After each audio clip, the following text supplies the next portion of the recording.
Hey everybody, my name is Steven and welcome back to the Storytime channel. Without wasting any time, let's get into the stories of the day.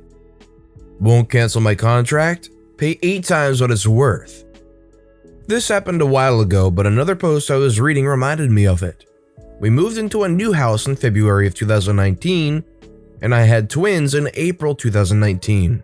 I was on maternity leave for 3 months and pretty sleep deprived, as you can imagine. One afternoon, a pest control company came and knocked on my door asking if we had pest control and offering a discount for signing up. In my altered mental state, I didn't research/think enough about it and signed up for a 1-year contract with service every 3 months, which they advised that I could cancel at any time with 30 days notice. Unfortunately, I did not get this in writing. Also, they indicated that my children, pets, and I would not have to leave the house when they sprayed. The first service comes around. They tell me right before that children under 2 have to be out of the house for 2 hours after spraying. I am unprepared for this and tell them to just spray outside, and they agree and say they will come back another day to do the inside. They never do. The bugs get worse instead of better. I call them and they say it's because they don't spray inside and all the bugs are getting in. They offer to come out again. I find somewhere to take the babies for the afternoon and they spray inside. Bugs are worse yet. I call and ask to cancel and they tell me I can, but they will charge me the remainder of the contract. I ask for a manager to call me back. Spoiler alert, they don't. I forget about it because I'm going back to work and dealing with my kids. The second service comes around and I decide to let them try one more time. Bugs get worse again. I think they may have been spraying sugar water. I call to cancel again and get the same answer. I do get escalated this time, and they tell me there is no one in the entire company that has the power to cancel my contract without further payment. It's at this point that I realize that I don't have a copy of my contract and I feel dumb. I ask them to email me the contract, which they do, which was also dumb because the contract itself says that to be binding they had to provide me a copy upon signing with a 3-day rescission period. So it basically was already unenforceable. I read it and notice it has an arbitration clause which says I can't sue them. Not that I was planning on it, until we undergo 4 hours of arbitration with them providing the arbitrator. Where I live, arbitrators cost about $400 an hour, and the remainder on the contract was $240. I immediately email and demand arbitration. I get a call within an hour that they've canceled the remainder of my contract and there will be no charges, plus they're refunding my last service. Then I posted how I got out of it on their Facebook page to help all the other people complaining of the same issues. All I'm gonna say is sadly, I don't think the Facebook comment is going to last very well even if they can't remove it. Companies have ways of drowning that stuff out. That being said, if you were in OP's shoes, would you go further with this and force the arbitration to happen just to make them spend that money? Or would you get out of the contract and be happy with it? What would you want to do in the situation? Let me know in the comments below. You only want the big pieces? For context, my family owns a grocery store that has and we mostly cater to Asian foods and groceries. In our store, we have a deli, and in the deli, we sell fresh fried pork rinds by the pound. With the whole pandemic and us being an essential store, we've been busier than usual. We have been selling more pork rinds than usual, so we've been making them in huge quantities. We also only have 2 sizes, small and medium. Well, yesterday a woman and her daughter came in and the woman wanted pork rinds. Okay, cool, I'm free, I can grab them for her. To prevent people from waiting in a line and bunching up at the deli, we've been pre-bagging the pork rinds in 1-pound bags so we can just grab them and pass them along. This woman did not want the last 2 though. No, she wanted an entirely new bag with only the biggest pieces. Go through and pick out all the big pieces for me, she says.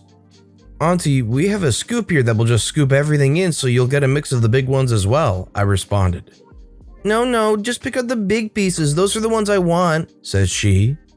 I chuckle and ask her if she's sure she wants me to pick out the big pieces. She nods and tells me to hurry.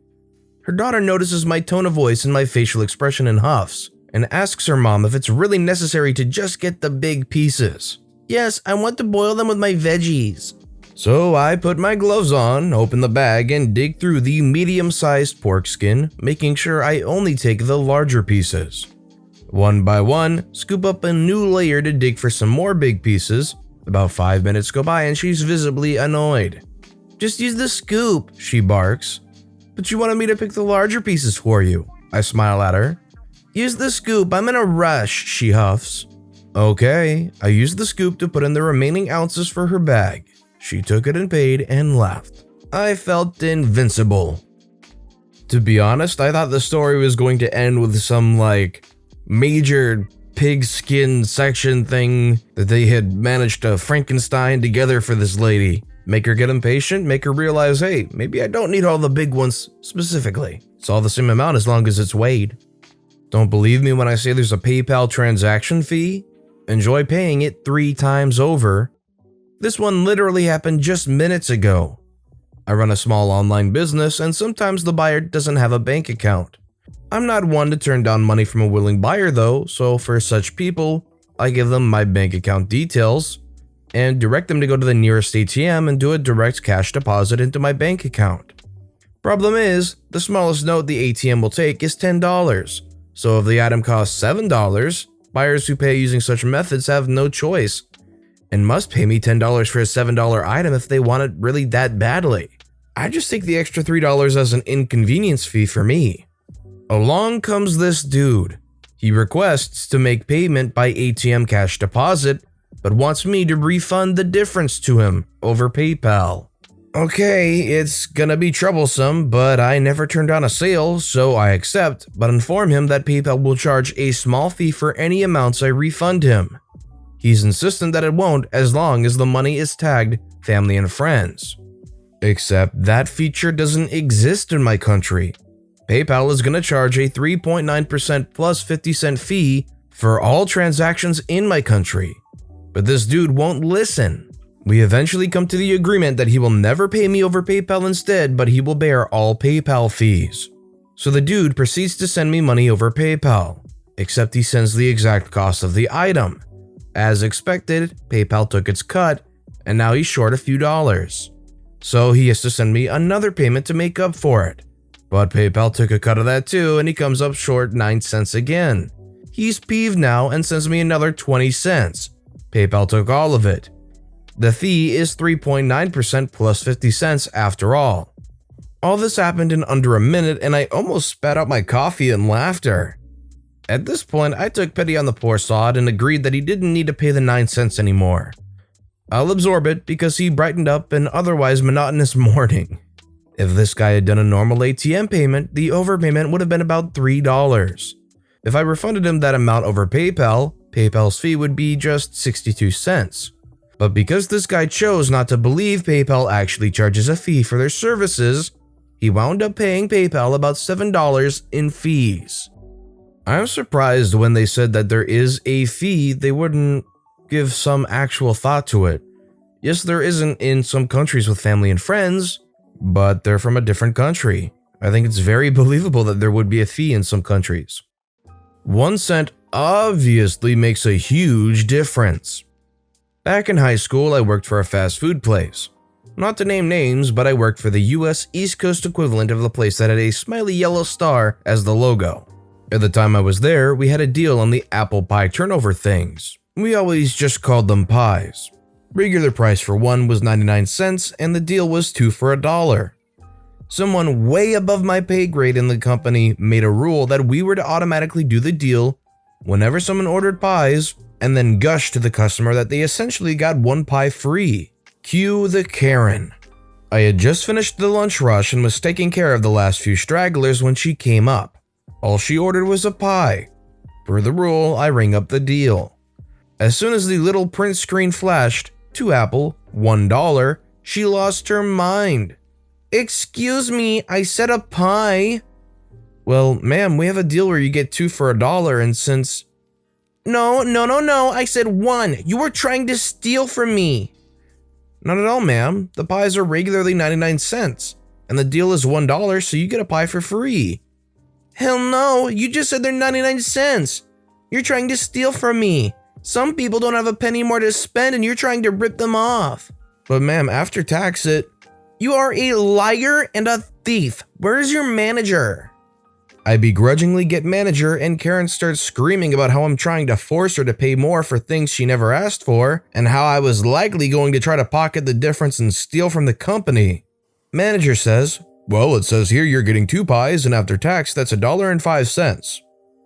Well, I only want 1 pie and she's trying to overcharge me. I want this fixed up now.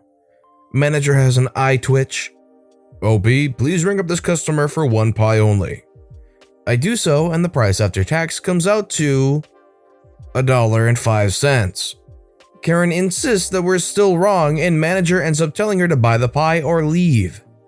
Karen tries to demand the 2 pie deal, and manager sticks to, well, you demanded me up here insisting you only want 1, so either pay or leave. Listen, if you're out buying a pie somewhere, you probably have 1 more cent to spend somewhere. Let alone the fact that they were trying to explain that after taxes, it's the same price anyways, so it wouldn't have mattered regardless. I want breadsticks. My dad is fond of telling this story when we were all together for holidays and whatnot. It happened to him and I was the perp. Many moons ago, several decades in fact, when I was around 6 years old, we were in India at the height of summer. It was scorching. My parents, trying to entertain 2 tots, my sis and I, decided to take us to a coffee shop at one of the luxury hotels in New Delhi for a late afternoon snack. Now, these coffee shops are not your average Starbucks or Pete's coffee places. They are actual sit-down restaurants where you can order a full meal along with a wine and beer, etc. So we are all sitting around the table enjoying some air conditioning and cold drinks when the waitstaff brought us complimentary bread rolls and breadsticks. I loved breadsticks as a kid and polished them off. I asked Dad if we could have some more. Both he and Mom said no, as it would ruin my dinner. After asking repeatedly if we could have more breadsticks, my dad finally showing signs of impatience, OP, if you want breadsticks, stand up on the chair and yell I want breadsticks. He meant it as a joke, but I was a little young for sarcasm, or possibly a little slow, or maybe a bit of both. So, cue malicious compliance, I stood up and yelled, at the top of my lungs, I want breadsticks!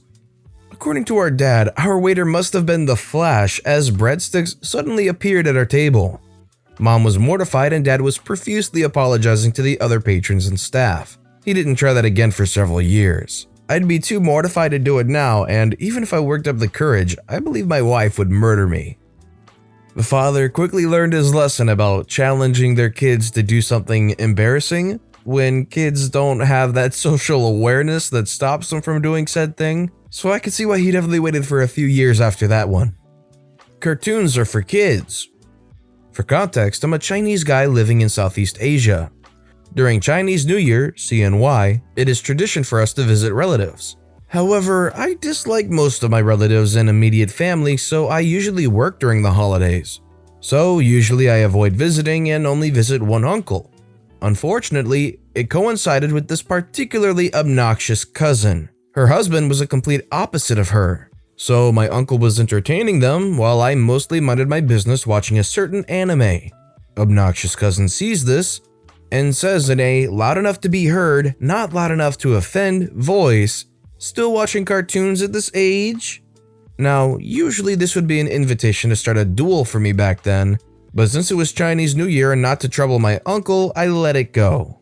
Cousin then tells her 2 kids, one 6, the other 4, 5, to watch cartoons with Korkor, Big Brother in dialect, as sarcastically as possible.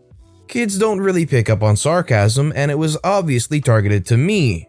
Now, the anime I was watching was Madoka, and it was the episode involving the yellow-clad gunslinger. And petty me started forming a revenge plan. Compliance it is. I told said cousin, sure, and beckoned the kids over. I headed on with the episode, and when the highlight kicked in, the kids started crying. I paused the video at this point. Cousin immediately runs over and demands to know what I did. I just shrugged and said we were watching the show. She demands to see the video, and I resumed play. She lost her stuff and screamed about how I could show that to children. I looked at her, smirked, and said, "It's just a cartoon." She never antagonized me again, if we met. Is it bad if OP said this would be an invitation to start a duel for me back then? And then I started thinking about Yu-Gi-Oh! Because the topic was anime? Sorry, OP. Not all cartoons are for kids. Do not report problems. I've seen plenty of posts on Reddit saying that you use Zoom, Blackboard, etc. for remote learning. Lucky you. Where I live, we use a significantly less reliable system.